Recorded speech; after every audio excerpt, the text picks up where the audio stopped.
ஓம் நமோ நாராயணாங்க.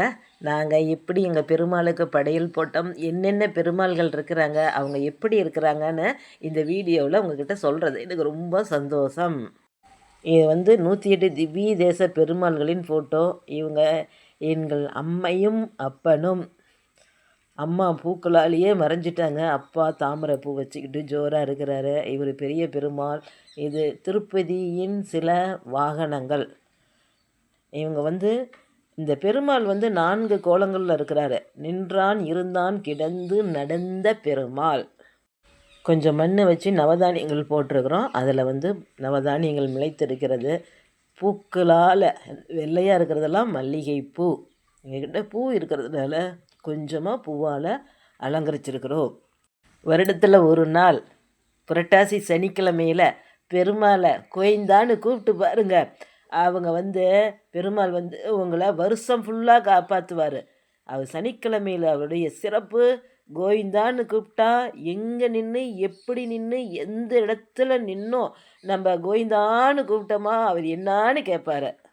இன்றைக்கி பெருமாளுக்கு என்ன படையல்னா பொங்கல் சாதம், லட்டு, பாயாசம், காய் வகைகளில் பார்த்திங்கன்னா வாழைக்காய், பூசணிக்காய், பீக்கங்காய், அவரைக்காய், கொத்தரங்காய், அப்புறம் லட்டு, உப்பு பருப்பு, தேங்காய், பழம் தாங்க. இந்த படையலை வச்சு அவருக்கு தீபார்த்தனை காட்டி அடாடாடாடாடா அந்த பெருமாள் நம்மக்கிட்ட கூட வந்த மாதிரி அவ்வளோ சந்தோஷமாக இருக்கும். நம்ம இவ்வளோ படையல் தான் போடணுங்கிறதெல்லாம் இல்லவே இல்லை. ஒரு துளசியை எடுத்து சனிக்கிழமை நாளில் சுத்தபத்தமாக இருந்து கோவிந்தா நாராயணான்னு கூப்பிடுங்க. அவர் வரலன்னா என் பேரை கேளுங்க. அதுவும் புரட்டாசிக்கு சிறப்பே. சனிக்கிழமை எங்கே நின்று கூப்பிட்டாலும் வருவார். துளசி தீர்த்தத்தை எடுத்து கோவிந்தா கோவிந்தான்னு 3 தரம் கூப்பிட்டக்குள்ள அவர் ஏன் என்னம்மா தோ வந்துட்டேன் பாரு. சாஸ்திரங்கள் பல கருத்துகள் சொல்கிறாங்க. புரட்டாசின் கும்பிடுவதின் பலன்கள் அது இதுன்னு அந்த காரணங்கள்லாம் தெரிஞ்சுக்கலாம். நம்ம தெரியாமையும் போகலாம். நாம் காரணங்கள் தெரியலனாலும் பெருமாளை கோவிந்தான்னு கூப்பிட்டா போதும். பெருமாள் ஒரு அலங்கார பிரியர். எங்களால் முடிஞ்சது ஏதோ சில பூக்கள்லாம் வாங்கி இந்த வாசல்லேருந்து கொஞ்சம் அலங்காரம் பண்ணியிருப்போம். அவருக்கு அலங்காரம் பண்ணணுங்கிறது இல்லை, இருந்தாலும் அலங்காரம் பண்ணலாம்.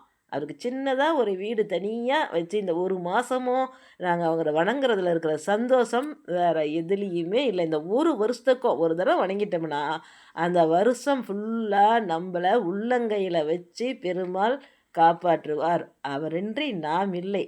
அவர்தான் நமக்கு. அவரை விட வேறு எந்த இதுவும் உயர்ந்தது இல்லை.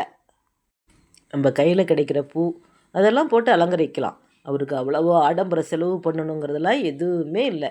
எங்களால் முடிஞ்சது நாங்கள் இதெல்லாம் அதிக செலவில் சின்ன சின்ன குச்சிகளை வச்சு தான் அவருக்கு வீடு கட்டியிருக்கிறோம்.